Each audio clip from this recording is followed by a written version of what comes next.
নমস্কার, আমি নীলোৎ পোল এবং আজকে আমাদের স্টুডিওতে যার সঙ্গে আমরা পডকাস্ট করব ওনার নাম হচ্ছে দিলু দাস। দিলু দাস একজন মাল্টি ট্যালেন্টেড ব্যক্তি, কিন্তু আমরা যদি ওনার ট্যালেন্টগুলোকে সামারাইজ করি তো বলতে হবে উনি একজন সমাজসেবী। তো দিলু দাস, আপনাকে স্বাগত জানাচ্ছি। নমস্কার, ধন্যবাদ আমাকে আমন্ত্রণ করার জন্য। তো আমি প্রথমে একটা জিনিস বলে নিতে চাই দর্শকদের, যে ওনাকে শিলচরের 108 বলা হয়।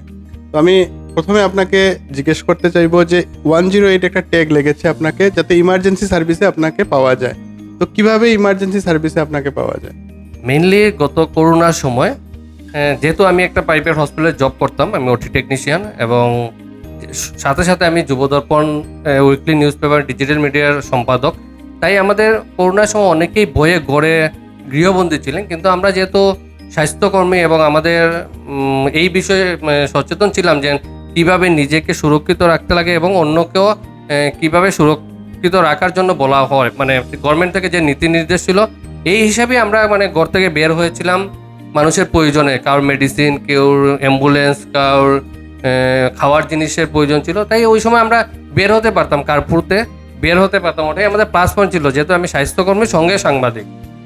তো এখানে আরেকটা কথা আছে, যদি এখনের কথা বলছি, এখন তো কোভিডের পরিবেশ নেই, কিন্তু এখনও বলা হয় যদি কোনো অ্যাম্বুলেন্স সার্ভিসের প্রয়োজন হয়, কেউ যদি রুগী নিয়ে কোনো একটা প্রয়োজনে হয়, তো আপনাকে ফোন করলে সেই সুবিধাটা পাওয়া যায়। তো আমরা দর্শকদের ওনার নাম্বারও পরে আমরা প্রোভাইড করব, কিন্তু এই কথাটা আমি আপনার কাছ থেকে শুনতে চাইছি যে যদি কেউ অ্যাম্বুলেন্সের দরকার হয় শিলচরে, বা কোনো ব্লাডের প্রয়োজন হয়, তখন আপনারা কিভাবে সাহায্য করেন? হ্যাঁ, আমাদের অনেকেই কল করেন, নাম্বার আমাদের আছে। যেহেতু আমি একটা এনজিও চালাই, নেতাজি ছাত্র যুব সংস্থা, আপনারা জানেন আমাদের 25 বছর হয়েছে, এবং আমরা মেনলি হেলথ এডুকেশনের উপরেই কাজ করছি। যেহেতু আমরা হেলথের সঙ্গে আমরা জড়িত এবং আমাদের সংস্থাতে অনেক ডক্টর, স্বাস্থ্যকর্মীরা আছেন, তাই আমরা সহজে মানুষকে অ্যাম্বুলেন্স প্রোভাইড করতে পারি। আমাদের নিজস্ব একটা অ্যাম্বুলেন্স আছে এবং আমরা 2-3টা অ্যাম্বুলেন্স সার্ভিস যারা দিচ্ছেন ওনাদের সঙ্গে আমাদের একটা রিলেশন আছে। অনেকে হয়তো শিলচরে অর্গানাইজ হয়তো যেরকম অ্যাপ যেরকম থাকে এরকম নেই, তাই অনেক সময় আমাদের কল করেন, আমরা নিজের না হলেও অন্যদের আমরা কালেক্ট করে দিই। এছাড়াও আমাদের অক্সিজেন সিলিন্ডার, অক্সিজেন ব্যাংক একটা আছে। এছাড়াও আমরা হেলথ রিলেটেড আমরা একটা নতুন শুরু করছি, আরোগ্য সেবা। যে অর্গানাইজ হইতে করার জন্য আমরা আরোগ্য সেবাটা শুরু করেছি, যার মাধ্যমে আমরা আপনার মনে করেন আজকে আমি মা বাবা গড়ে, আমি বাইরে থাকি, তো ইমার্জেন্সি হলে আমার আত্মীয় স্বজন বা কেউ আসতে একটু সময় লাগে, বা সবাই আমরা ব্যস্ত জীবনে ব্যস্ত থাকি, কাজকর্মে বাইরে থাকি। তো ওই সময় যদি আমাদের কেউ কল করেন, আমরা আমাদের এনজিওর অফিস আছে এবং আপনারা জানেন আমাদের ডিএডিকশন সেন্টার আছে, আমাদের কয়েকজন স্টাফ এখানে 24 আওয়ার্স থাকেন। তো ওইটাই আমাদের প্লাস পয়েন্ট, যে আমরা এখান থেকে মানুষকে সার্ভিস দিতে পারি। আমাদের অ্যাম্বুলেন্স আমাদের এনজিওর অফিসে সবসময় থাকে, ড্রাইভার থাকে, স্টাফরা থাকে। তাহলে ইমার্জেন্সি কেউ কল করলে আমরা সঙ্গে সঙ্গে ওটা প্রোভাইড করতে পারি, ওটা আমাদের একটা প্লাস পয়েন্ট। নিশ্চিত এবং বড় একটি কথা, কারণ হঠাৎ করে শিলচরে গিয়ে যদি আপনার একটা অ্যাম্বুলেন্সের প্রয়োজন হয়, রুগীর যদি ব্লাডের প্রয়োজন হয়, তাহলে এই সংস্থা আপনাকে সাহায্য করবে। আরেকটা কথা দিকে যাচ্ছি, সেটা হচ্ছে আপনি বলছিলেন আপনাদের একটা এনজিও আছে, নেতাজি ছাত্র যুব সংস্থা। তো এই ছাত্র যুব সংস্থা যে এনজিওটা আছে, এটা কত বছর পুরনো এবং প্রাইমারিলি কি কি কাজ করে ওরা? দেখুন, প্রথম যে সময় স্টার্ট করছিলাম আমি 2000 ইংরেজির 3 সেপ্টেম্বর, এই সময় আমি স্টুডেন্ট আসতাম। ওই সময় প্রথম দিকে আমরা বিভিন্ন আর্থিক দিকে দুর্বল যারা ছাত্রছাত্রী, ওনাদের আমরা ফ্রি কোচিং সেন্টার বা স্কুলে মেট্রিকের ফিস আমরা প্রোভাইড করতাম। বিভিন্ন মানুষ থেকে পুরানা বই, পুরানা খাতা আমরা মানুষের কাছে কালেক্ট করে মানুষকে দিতাম। কারণ আমি যে ফ্যামিলি থেকে উঠেছি, আমি আমার সাধারণ ঘরের ছেলে, এবং আমি অনেকের পুরানা বই, পুরানা ড্রেস পরে স্কুলে গিয়েছি। এবং আমি যে সময় পড়তাম মাস্টারদা সূর্য সেন অবৈতনিক শিক্ষা প্রদান কেন্দ্র একটা কোচিং সেন্টার ছিল, যেটার আমি স্টুডেন্ট, এবং এখানে গিয়ে আমি অনেক জিনিস শিখতে পেরেছি। পড়াশোনার সঙ্গে সঙ্গে যে সামাজিক কাজ করার যে একটা মানসিকতা আমার এখানে তৈরি হয়েছে, এবং ওইখানে থাকার পর সময়ে আমি মেট্রিক দিয়ে আমি নিজে একটা সংগঠন করে তৈরি ওই মানুষগুলোর সাহায্য করার জন্য। কারণ আমি নিজে ফিল করেছি যে আমরা যদি একটু পড়াশোনা করতে পারি, তাহলে আমরা যে কোনো একটা প্রাইভেট জব বা কিছু করতে পারবো। এবং আমার মতো অনেক ছাত্ররা আছে যারা হয়তো ওই সময় মেট্রিকের ফিসের জন্য পরীক্ষা দিতে পারতো না, আমার স্কুলের ফিসটাও অন্য কেউ দিয়েছে। তাই আমি চেষ্টা করছি, আমি একলা না, আমরা একটা টিম চেষ্টা করছি যে ওই জিনিসগুলো মানুষকে প্রোভাইড করা, যাতে মানুষ একটা পড়াশোনা করলে কিন্তু কিছু করতে পারবে। তো এখানে আরেকটা কথা আছে যে আপনারা বলছিলেন যে আপনারা রোড সেফটির জন্য কাজ করেন এবং রিহ্যাবস বা ড্রাগস এডিক্টেড লোকদের যাতে সেই নেশা থেকে মুক্তি দেওয়া যায়, সেই জন্য আপনাদের নেশা মুক্তি কেন্দ্র একটি আছে। এটা একটা বড় কথা, সমাজের বড় একটি সমস্যা হচ্ছে নেশা। তো এটার দূরীকরণের জন্য আপনারা কি কি করছেন? আমাদের এনজিও প্রথম দিকে আমরা এডুকেশন বা স্টুডেন্টরা হেল্প করার উপরে আমরা কাজ করছিলাম। এরপরে আমরা বিভিন্ন গভর্নমেন্টের স্কিল ডেভেলপমেন্টে কাজ করি। তারপরে 2017-18-তে আমার ছোটো ভাই, আমরা 4 ভাই, আমার ছোটো ভাই আমার সঙ্গেই কাজ করতো হসপিটালে। ধীরে ধীরে ও নেশা অ্যালকোহল নেওয়া শুরু করে এবং আমাদেরই একটা অ্যাম্বুলেন্স ছিল, ওটা চালাতো। 2-3 দিন বাইরে থাকতো, করে একটা টেনশন থাকতো, মানে বাকি অন্য কোনো কিছু ছিল না। তো এরপরে আমরা একটা সেন্টারে ওকে দিয়ে দিয়েছিলাম। তো ও যে সময় ট্রিটমেন্ট নিয়ে বের হলো এবং ওই বললো যে আমরা যদি একটা সেন্টার মানে খুলি এবং প্রপার ওয়েতে, কারণ বর্তমানে আপনারা জানেন যে সেন্টারগুলোর একটা এসওপি আছে গভর্নমেন্টের। লাস্ট 2024-এ এসওপি শুরু হয়েছে। আপনার মন্ত্রী বিভিন্ন জায়গায় আপনারা দেখেছেন সোশ্যাল মিডিয়া গিয়ে ডিএডিকশন সেন্টারে গিয়ে দাওয়া দিয়েছেন এবং এর আগে কিন্তু এসওপি ছিল না, মানে কোনো নিয়ম ছিল না, কিছু ছিল না। জাস্ট একটা এনজিও রেজিস্ট্রেশন, সোসাইটি রেজিস্ট্রেশন হলে কেউ কেউ চালাতে পারত। কিন্তু বর্তমানে একটা ডিএডিকশন সেন্টার চালাতে গেলে মানে হেলথ এস্টাবলিশমেন্ট একটা রেজিস্ট্রেশন লাগে, মানে একটা প্রাইভেট হসপিটালে যে রেজিস্ট্রেশন টাকার দরকার, এটারও একটা এরকম টাকা দরকার। ওই আমার বাইকে দিয়েছিলাম সেন্টারে। ও যে সময় দেখলো না খাওয়া দাওয়া টাকা ওগুলো নিয়ে একটু মানে মানুষকে ভালোভাবে রেখেও করা যায়, ওই চিন্তাধারা নিয়ে আমরা সেন্টার। আপনারা যেহেতু এটা রিহ্যাব সেন্টারের সঙ্গে জড়িত আছেন, একটা জিজ্ঞেস করতে চাইবো যে শিলচর বা বোরাকে নেশার এই সমস্যাটা, ড্রাগস এডিকশনটা কত বড় সমস্যা এটা দেখুন, যাদের গড়ে হয়, আমরা ভাগ্যবান যে আমার ভাই এরকম কিছু করেনি কোনোদিন। প্রথম অবস্থায় আমরা ট্রিটমেন্টে দিয়েছিলাম। নেশাও একটা রোগ। কেউ প্রথম হয়তো বন্ধু বান্ধব শখে খাওয়া শুরু করে বা কিছু, এরপরে একটা সময় যে সময় এডিক্টেড মানে নেশাগ্রস্ত হয়ে যায়, সে সময় দেখবেন ঘরের অনেক ক্ষয়ক্ষতি করে, পরিবারের মানে অশান্তি সৃষ্টি হয়, আর্থিক দিক দিয়ে মানুষের মান সম্মান সব দিকে একটা মানসিক একটা রোগের মতনই। এবং ট্রিটমেন্ট করলে আমরা বলবো 100% মানে সবাই সুস্থ থাকে না, কিন্তু 30-40% মানুষ এখন সুস্থ আছে এবং আবার পুনরায় তার নতুন জীবন গড়ে তোলে। আর নেশা এমন একটা জিনিস যে জাদু টুটকা দিয়ে কিচ্ছু হয় না। আমরা যে সেন্টার চালাই, আমরা কোনো জাদু টুটকা ইউজ করি না। আমরা প্রপার মেন্টাল হেলথের ডাক্তার, মানসিক চিকিৎসকের আন্ডারে আমরা রাখছি এবং কিছু অ্যাক্টিভিটিস আমরা করাই। তাদের প্রত্যেক দিনে একটা কিছু অ্যাক্টিভিটি আছে, প্র্যাকটিস আছে, ওগুলো করাতে আমরা ওর মন থেকে আমরা নেশা যে করতো যে কোনো কিছু আপনি দেখবেন একটা কাজ যদি আমরা আজকে করি, সব ডেইলি করলে আমরা মনে হবে ডেইলিটা কথা করলে সামনে আড্ডা মারা হোক, যে কোনো কিছুই হোক। কিন্তু আপনি যদি এই কাজটা যদি 45 ডেজ যদি করেন, মানে বন্ধ করে দেন বা কিছু একটা, দেখবো এটার প্রতি আমার মনটা যায়, মানে অনেক সময় যায়।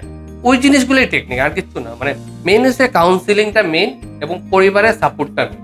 ঔষধ তো ঠিক আছে, ওর শরীরের মানে নেশা করলে অনেক সময় আমাদের শরীরে বিভিন্ন রোগ থাকে, আমরা মানে বুঝি না। কারণ আমাদের একটা জিনিস, যারা নেশা করে ওই টাইম আসলে ওর নেশা করলেও মানে ওর মানসিক দিক থেকে ও মানে শান্তিতে থাকে। কিন্তু আপনি যখন নেশা ছেড়ে দেয়, প্রথম আমরা 15 দিন আমরা ডিটক্সে রাখি, ওই সময় যে সময় নেশা মানে এডিকশন থেকে একটু বের হওয়ার যে সময় শরীরে বিভিন্ন নানা রোগের বোঝা যায়, হ্যাঁ বোঝা যায়। আগে রোগটা আগেই থাকে কিন্তু বোঝা যায় না, ওই সময় বোঝা যায়। তো ওটা ট্রিটমেন্ট এক্সপার্ট ডক্টর ট্রিটমেন্ট করলে এবং কিছু ফিজিক্যাল অ্যাক্টিভিটিস করলে আস্তে আস্তে ঠিক হয়ে যায়। এবং মেইন আমরা একটা জিনিস করবো যে নেশা যারা করে তারা সমাজ থেকে দূরে না রেখে, সমাজের আমরা পরিবারের মানুষ যাতে অন্য কিছু ক্যান্সার আজকে ট্রিটমেন্ট হচ্ছে, টিবি রোগ ট্রিটমেন্ট হচ্ছে, এরকম নেশাটাও একটা রোগ। এটারও আমরা ট্রিটমেন্ট করলে বেশ মানুষ সুস্থ হয় এবং মেইনলি মানসিক মানে ওকে মানসিক মানে সাপোর্টটা মেইন, মানে পরিবারের সাপোর্টটা সবচেয়ে প্রয়োজন। আজকে আমার ভাই সুস্থ হয়েছে কারণ আমরা ফ্যামিলি ওকে সাপোর্ট করেছি এবং আমরা আবার মানে যে আমরা 4 ভাইয়ের মধ্যে আমার এই মানে ছোটো ভাই সবচেয়ে আজকে মানে নাম যশ যেটাই হোক, মানে আমাদের মধ্যে সবচেয়ে ওরই মানে ত্রিপুরাতে রাজদীপ দাস বললে ইউটিউব বা সবাই চিনে এক নামে। নিশ্চয়ই রাজদীপ দাসের সঙ্গে আমরাও মিলতে চাইবো। এখানে আমি আরেকটা কথা জিজ্ঞেস করতে চাইবো যে যারা ড্রাগস এডিক্ট থাকেন তাদেরকে প্রথম 15 দিন রিহ্যাব সেন্টারে রাখাটা অনেক কষ্ট হয়ে যায়। তো ওরা সেখানে মানে ইভেন তারা ড্রাগস চান যে আমাকে বাঁচার জন্য আমাকে ড্রাগস যেটা আমি খাই সেটা আমাকে প্রদান করেন, উইথড্রয়াল সিনড্রোম থাকে। তো তখন এই সময়টা আপনারা কি করেন? আমরা ডক্টরের আন্ডারে যে মেডিসিন দেওয়া হয়, মেডিসিন দিয়েই মানে, কারণ আমরা যেমন আমি ড্রাগ এডিক্ট বা কোনো এডিক্টেড নাই, কিন্তু বেশিরভাগ সেন্টার যারা চালায় এরা এডিক্টেড আছে, তারা ওই এক্সপিরিয়েন্স করিয়ে হয়। আমি অ্যাডমিনিস্ট্রেশনটা দেখি আমরা সেন্টারে, আমার এনজিওর, কিন্তু আমাদের সেন্টারের ভিতরে যে দেখাশোনা পুরো স্টাফরা সব এক্সপিরিয়েন্স এবং কেউ না যারা আমার এখন আমার যে সেন্টারের যে ইনচার্জ, ও এক সময় ড্রাগ এডিক্টেড ছিল, আজকে 8 বছর থেকে আমাদের সঙ্গে আছে, সুস্থ আছে এবং ওইগুলো মানে তারা সিনড্রোমগুলো আমাদের থেকে ভালো বুঝে ওরা। আচ্ছা। তো ওই জন্য আমাদের ওদেরকে প্রথম 15 দিন আমরা একটা আগলা সেপারেট রুমে রাখি, যেমন আপনি ক্রিটিক্যাল কেয়ার রুম বলতে পারেন, যেমন আইসিইউর পরে একটা দেখাশোনা রুম, এরকম আমরা একটা রুমের মধ্যে রাখি, অবজারভেশন রাখি, এবং 24 আওয়ার সিসি ক্যামেরার মধ্যে তাকে স্টাফ সঙ্গে থাকে, যে কোনো একটা অসুবিধা হলে সঙ্গে সঙ্গে মেডিসিনটা দেওয়া, সঙ্গে সঙ্গে আমাদের যারা ডাক্তারের সঙ্গে কন্ট্যাক্ট আছে ওনাকে ইনফর্ম করা। ছোটখাটো জিনিস লাগে না, কারণ ওরা বহুত এক্সপিরিয়েন্স। ড্রাগসের সাপ্লাই চেইনটা বন্ধ করার জন্য সরকার অনেক কঠোর পদক্ষেপ নিচ্ছে। আপনাদের শিলচরে হোক, হাইলাকান্দিতে হোক, প্রায় প্রত্যেক দিনই ড্রাগস ধরা হচ্ছে। তো সাপ্লাই চেইনটা বন্ধ করার প্রয়াস চলছে, সেক্ষেত্রে কি সফল, মানে ড্রাগস এডিক্ট লোকের সংখ্যা আপনাদের রিহ্যাবসে কেন্দ্রে আসার সংখ্যা কি কমেছে, না এটা স্টেডি রয়ে গেছে? দেখুন, সেন্টারে 100% ঢুকায়। সেন্টারে যদি আমি কাছাড় জেলায় 16টা সেন্টার আছে, সব মিলিয়ে 700 বা 1000 মানুষ আছে সেন্টারে, কিন্তু বাইরে মানে এর থেকে কয়েক গুণ বেশি আছে। আমাদের দেখবেন মানে চুরি মানে শহরে বেশ প্রচুর হয়, এটার একটা কারণ এই ডাক এডিক্ট। কারণ আমরা চুরিগুলো ধরার পরে দেখা যায় বেশিরভাগই ওরা চুরি করে জিনিস নিয়ে বিক্রি করে, এবং শহরে ওপেন কিছু জায়গা আছে এখানে মধ্যে মানে সিরিঞ্জ নিয়ে ঘুরছে। কারণ আমরা যে এর জন্য সরকারি একটা সেন্টার আছে, আমরা তো প্রাইভেট সেন্টার, কারণ যখন আমরা পুরোটা মানুষের পয়সার উপরে চালাতে লাগে, অনেক সময় সেন্টারে যারা মানুষ দেয় ওরা মানে একটা সময় বাধ্য হইয়া সেন্টারে দেয়, কিন্তু আমরা বরাক ভ্যালি মিডিল ক্লাস মানুষই বেশি, আমরা 5,000, 6,000, 7,000 টাকা একটা ফিস নেই, ওই টাকারও দিতে পারে না, তাই আমরা বাধ্য হয়ে অনেক সময় ছেড়ে দিতে লাগে, ট্রিটমেন্টটাও ঠিক মতো হয় না। কিন্তু আমরা জনগণকে একটা মানে আবেদন রাখবো, আপনারা যেভাবে মানে সরকারি বিভিন্ন প্রকল্প, বৃদ্ধাশ্রম, অনাথ আশ্রম, ওগুলো গভর্নমেন্ট প্রকল্প, এবং সরকার ওদের থাকা খাওয়া মানে আপনার স্টাফ স্যালারি, ঘর ভাড়া সব প্রোভাইড করে, তারপরে আমরা মানসিক মানে একটা শান্তির জন্য ওদেরকে সাহায্য করি। কিন্তু আমাদের একটা যুব সমাজ, একটা মানে যুব সমাজ বলবো না, আমাদের এখানে 65 মানে পুলিশ রিটায়ার্ড মানুষ আছে, ডক্টর আছে, যে কোনো বয়সে মানুষ হতে পারে, আর্মি থেকে রিটায়ার্ড হয়েছে, বাসাতে কাজকর্ম নেয়, বসতে বসতে মেন্টালি হয়ে গেছেন। আমরা খালি ড্রাগসের মেনটেন পেশেন্টগুলো আমরা সেন্টারে রাখি, আমরা সরকারি অনুমোদন রেজিস্ট্রেশন আছে বলে, তাই আমরাও কিন্তু মানে চেষ্টা করি মানুষকে সমাজে কাজ করেন। কিন্তু আমাদের কিন্তু এই মানে আমাদের যারা শুভাকাঙ্ক্ষীরা আছেন ঠিক আছে, কিন্তু এই বৃদ্ধাশ্রম বা অনাথ আশ্রমে যেভাবে মানুষ সাহায্য করেন, আমাদের ডিএডিকশন সেন্টারগুলোরে কিন্তু মানুষ এইভাবে সাহায্য করেন না। তাই ওনারাও যদি এগিয়ে আসেন তাহলে আরো আমরা কাজ করতে সুবিধা হবে, কারণ সরকার থেকে আমরা এনজিও গুলো কোনো এই ব্যাপারে হেল্প পাই। আপনার কাছ থেকে একটা শেষে একটা কথা জানতে চাইবো, তো আপনারা দুটো ক্ষেত্রেই কিভাবে ড্রাগসের চেইনটা ভাঙা যায়? 2 নম্বর হল রোড অ্যাক্সিডেন্টের, আপনি বলেছিলেন হেলমেট পরিধান করলে হয়তোবা অ্যাক্সিডেন্ট কমবে, তাছাড়া আর কি করা যেতে পারে? মেইনলি আমরা রোড সেফটি আমরা বলবো যে আমরা সচেতন থাকতে হবে, আমাদের সরকারের পঞ্চসূত্র মানতে হবে, আমাদের গাড়িগুলার ডকুমেন্টগুলো ঠিক মতো রাখতে হবে, কারণ অ্যাক্সিডেন্ট হলে মানে যাতে যে আমার চিকিৎসা মানে সাহায্য হয় বা সরকার। এছাড়াও গভর্নমেন্ট কিন্তু আরেকটা কমিটি আছে, আমি রোড সেফটি কমিটি ছাড়া গভর্নমেন্ট আরেকটা কমিটির মেম্বার, হিডেন রান কমিটি। যে আপনার যদি দেখুন অনেক সময় মানে কোনো গাড়ি মানে কাউকে মেরে চলে গেছে বা অ্যাক্সিডেন্ট হয়ে গেছে, গাড়ি বা মানে কে মেরেছে তাদের ইন্স্যুরেন্স ক্লেম করতে পারবে না, তার জন্য কিন্তু সরকারের একটা কমিটি আছে district level, hidden run committee, এবং ওই কমিটি তো কাছাড় জেলাতে আমি এনজিও হিসাবে আমি মেম্বার, সেক্রেটারি হিসাবে। ওই কমিটিও কিন্তু যে ডেথ হলে একটা পয়সা 2 লাখ টাকা টাকা দেয়, এবং অ্যাক্সিডেন্ট যদি ট্রিটমেন্টের মানে মৃত্যু হচ্ছে না কিন্তু ওনার একটা হাত পাও বা কিছু নষ্ট হয়ে গেছে, এটার জন্য কিন্তু সরকারি ফান্ড আছে, কিন্তু আমরা সচেতন নাই। আমরা অনেক সময় কি বল মানে অ্যাক্সিডেন্ট হলে গাড়ি ক্লেম করি ইন্স্যুরেন্স, কিন্তু ইন্স্যুরেন্স ছাড়াও কিন্তু টাকা দেওয়ার গভর্নমেন্ট সরকারের কাছে আছে, কিন্তু আমরা অ্যাওয়ারনেস না করে আমরা জানতে পারি না, বুঝতে পারি না, এবং অ্যাক্সিডেন্টের পরে পরিবারগুলো কি অবস্থা, কারণ আমরা কাজ করছি 10 বছর থেকে, আমরা জানি অনেক সময় মনে করেন আজকে যে আমার যদি ঠাকুর না একটা অ্যাক্সিডেন্ট হয়, আমার ফ্যামিলি পুরো প্রতিবেশন, কারণ আমি প্রাইভেট জব করি, আমার কোনো ইনকাম সোর্স নাই। তো ওই জন্য আমরা সবাইকে আবেদন রাখবো যে সচেতন থাকবেন, গাড়িগুলা মানে লিমিটে স্পিড লিমিটে রাখবেন, বৃষ্টির দিন চশমা লাগলে মানে হেলমেটগুলো ইউজ করবেন, গ্লাসগুলো পরিষ্কার করবেন, ওইটাই সচেতন থাকা মেন। সচেতন থাকলেই মানে অ্যাক্সিডেন্ট হলো মানে ক্ষতিটা কম হবে। ড্রাগসের জিনিসও যে আমরা ছেলে মেয়ে যে আমরা যে আধুনিক জগৎ, আপনারা দেখেছেন কয়েকদিন আগে একটা ফেসবুক শিলচার ভাইরাল হয়েছে, আমিও দিয়েছিলাম, যে একটা মেয়ে রাত্রে 1টার সময় 1টার পরে 12টা 12:30টার সময় চার্জ রোডে রাস্তার সামনে দাঁড়ানো পুলিশে জিজ্ঞেস করছে, ও বলছে আমি অ্যাডাল্ট, আমার 25 ইয়ার্স হয়ে গেছে, আমি রাস্তার মধ্যে কিস করছি, হাগ করছি, আমার নিজের মানে কি আছে, ব্যক্তি স্বাধীনতা আছে, তো ওগুলো যাতে আমরা মা বাবা আমরা যারা গার্জিয়ান, আমরা ছেলে মেয়ে কি করছে, কোথায় যাচ্ছে, কার সঙ্গে মিলছে, ওগুলো একটু নজর দেওয়ার জন্য। ওই আমাদের কেউর মা বাবাই চায় না আমার ছেলে মেয়ে খারাপ হতে যাও, কিন্তু পরিবেশ পরিস্থিতি বিভিন্ন বর্তমান সময় মানসিক একটা মানে মানসিক রোগের চিকিৎসা করা বোধ সবার প্রয়োজন। আজকে দেখুন খালি সেন্টারে দিলে বা পাগলখানা দিলে যে মানসিক রোগ এরকম না, আমরা পড়তে পড়তেও একটা অন্যমনস্ক হয়ে যাচ্ছি, যেন আমার ছেলে অমুক 80% পেয়েছে, আমার ছেলে 70% পেয়েছে। মানে আমরা তো সবসময় খালি Competition এ থাকি, competition ওইগুলো এ। জিনিস নিয়ে কিন্তু মানে বা প্রেমে আঘাত হয়ে গেছে বা কিছু মানে ওইরকমই, মানে আমরা ফেইলার নিজেরা কি করছি, কি করব, মানে ডাকতে চলে যাচ্ছে, নেশা করতে বন্ধু বান্ধবের সঙ্গে। আর একটা জিনিস কি, ড্রাগস আর নেশা যেটাই হোক, প্রথম ফ্রিতে পাওয়া যায়। মানে আমি করছি, আমি একলা তো করতে পারবো না, আপনাকে সঙ্গে করছি। দুদিন পরে যে সময় আপনি নেশাগ্রস্ত হয়ে গেছেন, ওই সময় আমি আপনাকে জিনিস দিচ্ছি না, কারণ আমার স্বার্থের জন্য আপনাকে আমার পার্টনার বানিয়েছি। পার্টনার বানিয়ে তা আপনি এই সময় করে জিনিস বিক্রি করবেন, মারধর করবেন, জিনিস এনে বিক্রি দিবেন।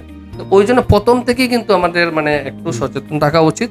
আমাদের ছেলে মেয়ে কোথায় যাচ্ছে, এবং খালি ছেলেরা না, কিন্তু তখন মেয়েরাও কিন্তু ডাকে ট্রেড আছে শিলচরে অনেক, হ্যাঁ, এবং শিলচরে একটা ডিএডিকশন সেন্টারও আছে মেয়েরা, শুধু মেয়েদের জন্য। হ্যাঁ মেয়েরা একটা সেন্টারও আছে। এবং অনেকেই যারা পয়সাওয়ালা থাকে ওরা তো শিলচরের একটা বাইরে নিয়ে যায় পরিবারের সম্মান সমাজে, কিন্তু মেয়েরাও অনেক ডাকে ডিক্টের বা নেশাগ্রস্ত শিলচরে আছে। একজনের বা সরকার প্রশাসন বা সাংবাদিকরা একা কেউ সমাজকে শুধরাতে পারবে না। আমরা সবার সচেতন হওয়া উচিত, এবং একজন আরেকজনকে মানে ছোট জিনিস নজর আমরা আন্দাজ করে নিই, ওইটা না করে যে ছোট ছোট জিনিস আমরা যাতে নজর রাখি, পাড়া প্রতিবেশীতে কি হচ্ছে, এবং তাহলে আমরা একটা সুস্থ সমাজ গড়ে তুলতে পারবো। ধন্যবাদ।